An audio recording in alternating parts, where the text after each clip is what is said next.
యాకోబు ఏమంటాడు, ఆ నోటితోనే మనం స్తుతిస్తాం, ఆ నోటితోనే దీనితో తండ్రి అయిన దేవుని స్తుతిస్తాము, దీనితో దేవుని పోలికగా పుట్టిన మనుషులను కూడా శపిస్తాం. ఒక్క నోటి నుండి ఆశీర్వచనము శాపవచనం బయలువెళ్ళను. నా సహోదరులారా, ఇలా ఉండకూడదు. నీటి బుగ్గలో ఒక జల నుండియే తీయని నీరు చేదు నీరును ఉండునా? ఇలా ఉండదు. ఇలా ఉండటానికి వీల్లేదు.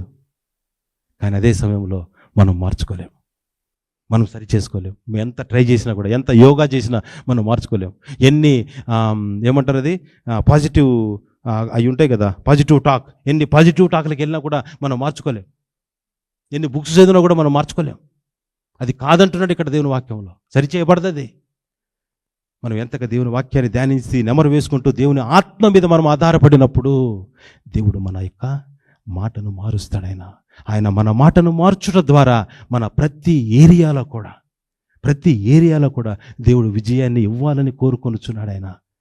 That is how God works. దేవుడు పనిచేసే విధానం చాలా డిఫరెంట్గా ఉంటుందండి. How God looks at the source. మనం కూడా దేవుని వాక్యానికి ఆ సోర్స్ని పట్టుకుంటాం. మనం స్టెప్స్ కాదు, దాన్ని ఒక్కసారి ఎప్పుడైతే పట్టుకుంటామో, దాన్ని అడుగుతామో, దేవునికి దీవెనకరంగా మనం మార్చబడగలుగుతాం.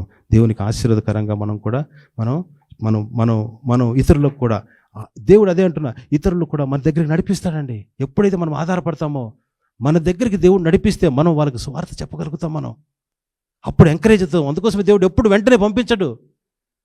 పౌలు బర్నబాస్ వెంటనే వెళ్ళిపోలేదండి. వాళ్ళకు సంఘంలో వాడబడ్డారు. దేవుని కొరకు వాడబడిన తర్వాత దేవుడు వాళ్ళు ఎవాంజలిస్ట్గా పంపించేశాడు. అక్కడ దేవుడు గొప్ప కార్యాలని నేను ఉన్న ప్లేస్లోనే అనుభవించే విధంగా దేవుడు చేస్తాడు ఫస్ట్ స్టెప్లో. That is what is the work of the Holy Spirit. And then you will be encouraged. తర్వాత నీ ద్వారా చాలా గొప్ప కార్యాలు దేవుడు చేస్తాడేమో. But God wants to bless your speech. God wants to bless your talk. ఎలాగా? వాక్ శక్తి అనుగ్రహించిన కొలది వాళ్ళు కమ్యూనికేట్ చేశారంట చక్కగా. నేను అందుకోసమే ఆ ప్రక్రియ అంతటిని కూడా ఏమన్నానంటే ఇట్స్ ఎ కమ్యూనికేషన్ ప్రాసెస్ అని చూస్తాను నేను దాన్ని.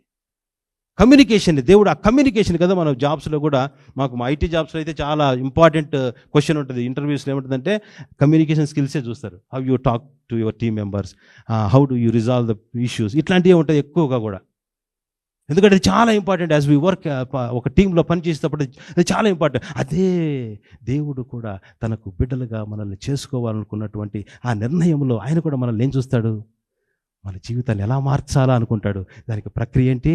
మన నోటి ద్వారా, తన ఆత్మను మనకు అనుగ్రహించడం ద్వారా, మన వాక్యాన్ని ధ్యానించడం ద్వారా దేవుడు మన జీవితాలని మార్చేస్తాడు. అప్పుడు ఏది చిన్న మాట మాట్లాడినా, పెద్ద మాటలు మాట్లాడినా దాంట్లో ఏముంటుంది తెలుసా? ఫైర్ ఉంటుంది దాంట్లో. అందుకోసమే ద టంగ్స్ ఆఫ్ ఫైర్.